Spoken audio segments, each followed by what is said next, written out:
Good evening, students. Today we are going to discuss structuralism, post-structuralism, and its relation to Roland Barthes and how things, how literature got destructed. These are things we are going to discuss. Okay. இப்போ இதுல என்னன்னா நம்ம நிறைய பேர் வந்து how many of you binge watch K dramas and web series? நம்ம நிறைய பேர் வந்து என்ன பார்ப்போம்? நிறைய K dramas எல்லாம் பார்ப்போம். நீங்க எப்பயாச்சும் பாத்துறீங்க ஒரு பேட்டர்ன் இருக்கும், ஃபிக்ஸட் பேட்டர்ன். ஃபார் எக்ஸாம்பிள், சிலதுல லவ் ட்ரையாங்கிள், இல்லைன்னா ரிவெஞ்ச் பிளாட், அப்படி இல்லைன்னா இந்த சீக்ரெட் ட்வின்ஸ் எல்லாம் இருப்பாங்க இல்லையா, அந்த மாதிரி வந்து ஒரு காமன் பிளாட். அதுதான் that's exactly how structuralist thought. அது மாதிரிதான் வந்து இந்த ஸ்ட்ரக்சரலிசம் இருக்கு இல்லையா. இந்த ஸ்ட்ரக்சரலிஸ்ட்ல என்ன திங்க் பண்றாங்கன்னா, எல்லாத்துக்கும் பின்னாடியும் ஏதோ ஒரு பேட்டர்ன் இருக்கு, ஏதோ ஒரு ரூல்ஸ் இருக்கு அப்படின்னு சொல்லி கம்ப்ளீட்டா பிலீவ் பண்றாங்க. At the same time, post-structuralism. இந்த post-structuralismன்றது எப்படின்னா, hold on, rules aren't that stable. Meanings keep shifting. ரூல்ஸ்ன்ற ஒரு விஷயமே கிடையாதுப்பா. ஸ்ட்ரக்சரலிசம் ரூல்ஸ் இருக்குன்றான். இவன் சொல்ற ரூல்ஸே கிடையாது. ரூல்ஸ்ன்றது மாறிட்டே இருக்கும் அப்படின்னு சொல்லிட்டே இருக்காங்க. அதோட மீனிங்கும் மாறிட்டே இருக்கும் அப்படின்னு சொல்றாங்க. ஓகே. இப்ப ஸ்ட்ரக்சரலிசம் ஆக்சுவலா என்ன?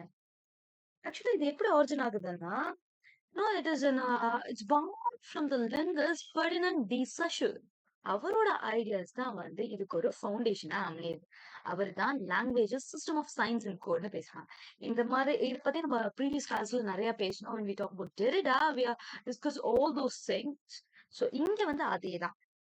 இப்ப வந்து அதுக்கப்புறம் என்ன சொல்றாங்க அப்படின்னா வந்து, இந்த பர்டிகுலர் ஸ்ட்ரக்சரலிசமோட கீ ஐடியா என்னன்னா, மீனிங்கிறது எங்க இருந்து வருதுன்னா, ஒரு ஸ்ட்ரக்சர்ல இருந்து தான் வருது. அந்த ஸ்ட்ரக்சர் எதுவா இருக்கலாம் அப்படின்னா, அது லாங்குவேஜா இருக்கலாம், மித்தா இருக்கலாம், கல்ச்சரா இருக்கலாம், எதுல வேணாலும் இருக்கலாம். இது பர்டிகுலரா எதை ஃபோக்கஸ் பண்ணுனா, ஒரு லாங்குவேஜ்ல இருக்க சயின்ஸ், ஒரு கோடு, இல்லைன்னா அதுல இருக்க யூனிவர்சல் பேட்டர்னை வந்து அனலைஸ் பண்ணுது. இப்போ உனக்கு எப்படி சொல்றது? ஒரு எக்ஸாம்பிள், இப்போ ஒரு கே ட்ராமா, ஒரு ரொமான்ஸ் கே ட்ராமா பாக்குறீங்க வைங்களேன். அதுல ஒரு ப்ரெடிக்டபிள் ஸ்ட்ரக்சர் இருக்கும். காமனா ஒரு ரிச் பாய் இருப்பான், இல்ல ஒரு புவர் கேர்ள் இருப்பான், அதுக்கப்புறம் ஒரு ஃபேமிலி ட்ராமா. இப்ப சீரியலே எடுத்துக்கிட்டீங்கன்னு வைங்களேன், ஒரு வேலைக்காரி இருப்பா, அதுக்கப்புறம் வந்து அந்த ஓனர் இருப்பாரு, அவருக்கு ஒரு ஒரு யங் மாஸ்டர் இருப்பாரு. the young master he falls in love with the maid. This is a very recurrent pattern. இல்லைன்னா the rich girl falls in love with the poor boy or vice versa. இதுதான் common pattern. இன்னும் super hero மூவிஸ்ல எடுத்துக்கிட்டோம்னு வைங்களேன், அதுல ஒரு structure இருக்கும். ஒரு hero இருக்கணும், ஒரு வில்லன் இருக்கணும். ஹீரோவை ஃபர்ஸ்ட் இந்த வில்லன் வந்து ஒரு அட்டாக் பண்ணுவான், தென் வந்து ஹீரோ வந்து எல்லாரையும் ரெஸ்கியூ பண்ணுவான் அப்படின்றது ஒரு பேட்டர்ன். ஸோ ஸ்ட்ரக்சரலிசம்ன்றது பேசிக்கா என்ன அப்படின்னா, finds the rule behind the story. ஒவ்வொரு கதைக்கு பின்னாடி என்ன ரூல்ஸ் இருக்கு அப்படின்றத ஃபைண்ட் பண்றதுதான் ஸ்ட்ரக்சரலிசம். Post structuralism. இப்ப போஸ்ட் ஸ்ட்ரக்சரலிசம்ன்றது என்னன்னா, it's a reaction against structuralism actually. 1960s onwards வந்து இந்த ரியாக்ஷன் வந்து ஆரம்பிக்குது. முன்னாடி ஸ்ட்ரக்சரலிஸ்டா இருந்த நிறைய பேருக்கு இது கொஞ்சம் மாறுபட்ட கருத்து வர ஆரம்பிக்குது. ஆமா, ரூல்ஸ் இருக்கு, ரெகுலேஷன்ஸ் இருக்குன்னு பேசினா அவங்களே okay, I don't find it is right. எப்பயுமே வந்து ஒரு புது இன்வென்ஷன்ஸோ இல்ல டிஸ்கவரிஸோ இல்ல ஐடியாஸோ எப்படி பிறக்குது அப்படின்னா, ஒரு விஷயத்துல இருந்து மாறுபட்ட கருத்துக்கள் வரும்போதுதான் அதுல இருந்து ஒரு புதிய விஷயம் தோன்றும். The creation happens there. அந்த ஐடியா என்ன அப்படின்னா வந்து இதுல ஸ்ட்ரக்சர்ன்றது அன்ஸ்டேபிள்பா, மீனிங்கிறது ஃபிக்ஸ்டே கிடையாது. The meanings are never fixed. இதுதான் நம்ம ஃபர்ஸ்ட் 2 யூனிட்ல ரொம்ப ப்ரிடாமினண்டா டிஸ்கஸ் பண்ண idea. The structures are unstable, the meanings are never fixed.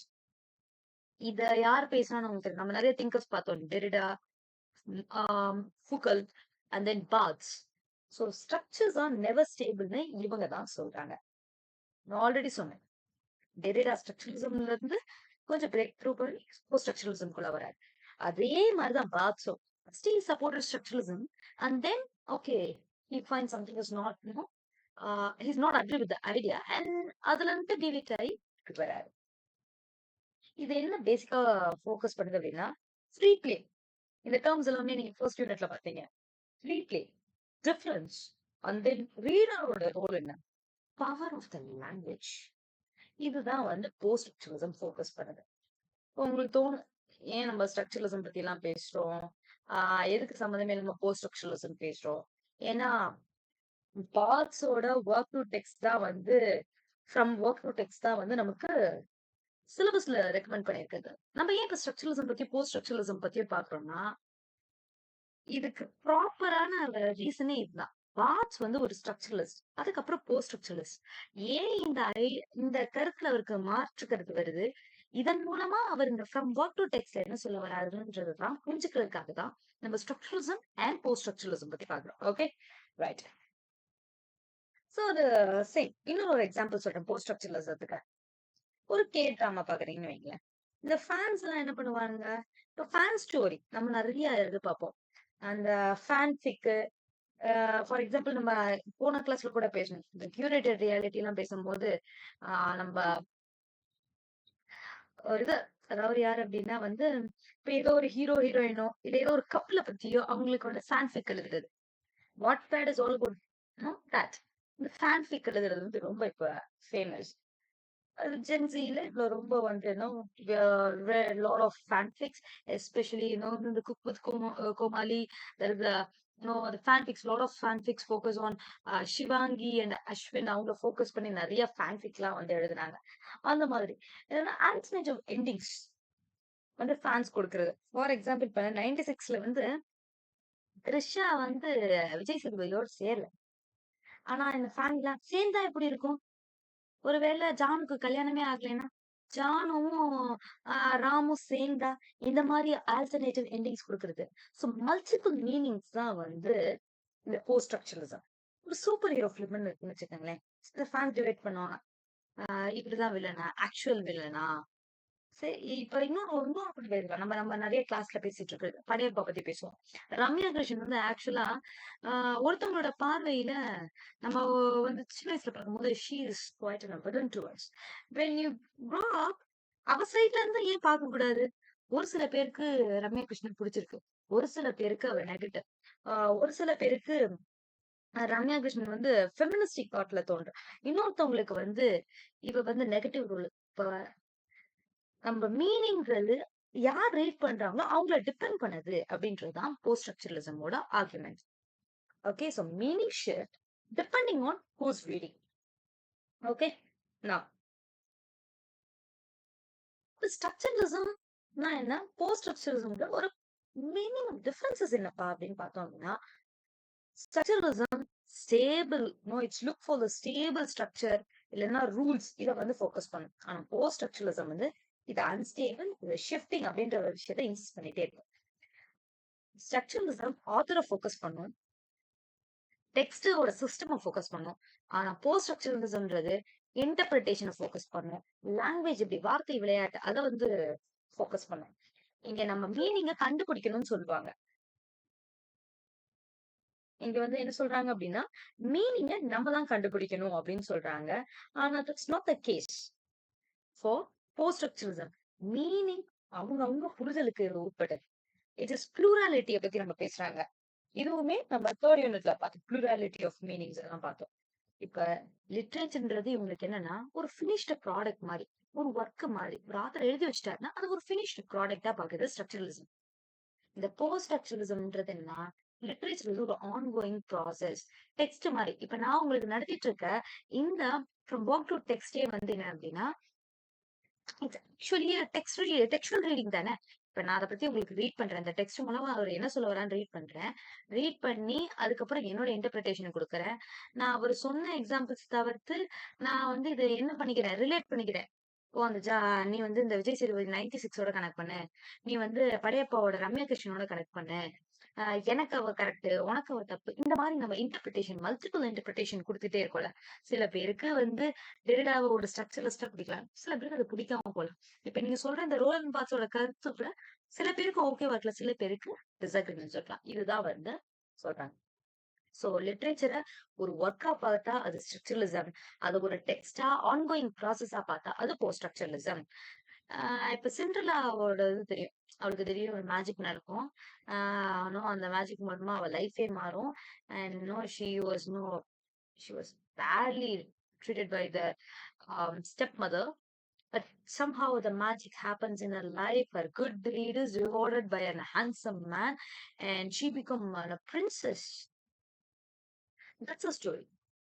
Post ஸ்ட்ரக்சரலிசம்ல என்ன சொல்றாங்கன்னா, இப்ப நீங்க இதுக்கு இப்ப ரீசெண்டா வந்து சிண்ட்ரெல்லா படமே பாருங்களேன். இந்த 20 21 assume that 21 or 22 I don't know. இப்ப வந்து அந்த சிண்ட்ரெல்லா பாத்தீங்க அப்படின்னா, சிண்ட்ரெல்லா அதுல ஒரு ஃபெமினிஸ்டிக் ஆஸ்பெக்ட்ல காட்டியிருப்பாங்க. இத்தனை நாளா குழந்தைங்க ஒரு மாதிரி இந்த கற்பனை ஃபேண்டசி ஃபில்மா பார்த்துட்டு இருக்குமா, ஒரு ஃபெமினிஸ்டிக் கிரிட்டிசைஸ் இது பண்றது, அந்த மாதிரி பிரசன்ட் பண்றது, அதுக்கு ஒரு புது பார்வையையும் புது கோணத்தையும் கொடுக்கறது தான் போஸ்ட் ஸ்ட்ரக்சரலிசம். இப்ப வந்து நம்ம ஹீரோ பத்தி பேசலாம். The plot twisting role in Barthes. So இவர் என்ன சொல்றாருன்னா, Barthes actually started as a structuralist. Okay, he focused on mythologies and things, analyzing the science and the culture. But then he shifted to post-structuralism. அப்பதான் அவர் வந்து இந்த essays எல்லாம் எழுதுறாரு. The Death of an Author and From Work to Text அப்படின்றதெல்லாம் எழுதுறாரு. அவரோட vision ரொம்ப simple. break free from the idea that மீனிங்கிறது என்னன்னா, வாட் ஆத்தர் சேஸ்ன்றது கிடையவே கிடையாது. இந்த ஐடியால இருந்து வெளியே வாங்க. மீனிங்கிறது வந்து ஆத்தர் என்ன சொல்றாரோ அதுதான் மீனிங்ற அந்த ஐடியாக்குள்ள இருந்து, அந்த இதுல இருந்து வெளியே வாங்க, அந்த பபுள்ல இருந்து வெளியே வாங்க அப்படின்ற. நான் படிக்கும் போதும் எனக்கு ஒரு ஒரு விதமான தாக்கத்தை ஏற்படுத்தலாம். நீங்க படிக்கும் போது உங்களுக்கு ஒரு விதமான தாக்கத்தை ஏற்படுத்தலாம் அப்படின்னு சொல்லி. ஸோ ரீடர்ஸ் கிரியேட்ஸ் மீனிங் அப்படின்றதான் வந்து யார் சொல்றா அப்படின்னா வந்து பாத் சொல்றாரு. And then, no, Barthes made a right choice. It seems like that, isn't it? Right. இப்ப வந்து நம்ம சப்ஜெக்ட்ல போலாம். டெக்ஸ்ட். இப்ப இப்ப உனக்கு கரெக்டா அப்படின்னு நினைக்கிறேன். ஏன் ஸ்ட்ரக்சரலிசம் போஸ்ட் ஸ்ட்ரக்சரலிசம் பத்தி பேசுறேன். என்ன பண்றாருன்னா, அப்புறம் ஒர்க் டெக்ஸ்ட்ல ஒரு 7 ப்ரொபோசிஷன் பத்தி பேசுறாரு. காலையில அனுப்புன அந்த வீடியோ பார்த்திருந்தீங்கன்னா உனக்கு இப்போ வந்து ஒரு கிளியர் பிக்சர் கிடைச்சிடும். வேர்ட் விசஸ் டெக்ஸ்ட் அப்படின்றத இது பண்றாரு, அதை எக்ஸ்பிளைன் பண்றாரு. எப்படி அப்படின்னா, இப்ப ஒர்க்னா இந்த இடத்துல எப்படி வச்சுக்கலாம், ஸ்ட்ரக்சரலிசம் வச்சுக்கலாம். ஸ்ட்ரக்சரலிசம் ரூல்ஸ் செட் பண்ணி இருக்கும், ரூல்ஸ் அண்ட் ரெகுலேஷன் இருக்கும். Work mind set. Post structuralism இங்க அவர் டெக்ஸ்ட்னு சொல்றத போஸ்ட் ஸ்ட்ரக்சரலிசமோட கனெக்ட் பண்ணிக்கோ. டெக்ஸ்ட் மைண்ட் செட்ன்றது எதோட இது பண்ணிக்கிறது, போஸ்ட் ஸ்ட்ரக்சரலிசம். மல்டிபிள் ரீடிங், அது வந்து ப்ளூரலிட்டி ஆஃப் மீனிங்ஸை கொடுக்கும். இதெல்லாம் தான் வந்து இதுல சொல்ல வராரு parts. So from work to டெக்ஸ்ட்ன்றது ஒண்ணும் கிடையாது. ஸ்ட்ரக்சரலிசம் டு போஸ்ட் ஸ்ட்ரக்சரலிசம்ன்றத நம்ம புரிஞ்சுக்கலாம். ஒரு இந்த நாவல் வந்து கலோனியலிசம் பத்தினது அப்படின்னு சொல்லிட்டீங்கன்னு வச்சுக்கோங்க, அது ஸ்ட்ரக்சரலிசம்.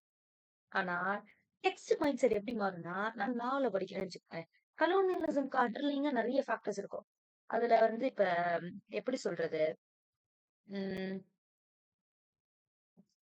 ஒரு நாவல் எடுத்துக்கலாம். இப்ப ப்ரைட் அண்ட் ப்ரெஜுடிஸ் எடுத்துக்கோங்க. It's in a family drama. Okay, it's kind of sorry, it's not a drama, it's a novel. இப்ப இந்த ட்ராமா வந்து ஒரு மாதிரி என்ன சொல்றது, ஒரு ஃபேமிலி சென்டர்ட், ஒரு டிபிக்கல் அந்த மாதிரியான ஒரு டொமஸ்டிக் நாவல்னு சொல்றேன். டெக்ஸ்ட் நான் அப்ரோச் பண்ணும்போது அதுல இருக்க எலிசா இருக்கா இல்லையா, அவ வந்து அவ ஒரு ஃபெமினிஸ்டிக் ஐடியலா நான் பாக்குறேன். எனக்கு எலிசாவை அப்படி பாக்குறது, ஜென்ரலா பார்க்கும்போது she is fell in love with the Darcy, the alpha male thing. சில நேரம் டார்சி பத்தி ஒரு இன்டிமிடேட்டட் ஃபீல் வரும். அட் த சேம் டைம் கதையோட இன்னும் ஒரு பாதியில பார்க்கும்போது, oh my god, if we actually fell in love with Darcy character. அதுல வந்து டார்சி எலிசா தன்னுடைய ஐடென்டிட்டிக்காக எப்படிலாம் போராடுறா, அவளோட ஃபெமினிஸ்டிக் தாட்ஸை பத்தி பாக்குறது, அதுக்குள்ள ஃபெமினிசம் இருக்கு, அதுக்குள்ள ஐடென்டிட்டி கிரைசிஸ் பேசுறாங்க, அதுக்குள்ள ட்ராமா இருக்கு. இதெல்லாம் படிக்கிறவங்களை பொறுத்து மாறும். வெறும் ரொமான்ஸா பாக்குறவங்களுக்கு அது ரொமான்ஸ் ஸ்டோரி. எலிசாவை தன்னுடைய குணத்தோட ஒத்து பாக்குற அவங்களுக்கு okay, might be a feministic ideal to someone. இந்த தாசி மாதிரியான ஆட்களுக்கு ஒரு ஐடென்டிட்டி கிரைசிஸ் தெரியும். சோ கான்ஸ்டன்டா இதுல வெவ்வேறு கோணத்துல பாக்குறது தான் வந்து திஸ் திங்க் அப்படின்னு சொல்றேன். அடுத்து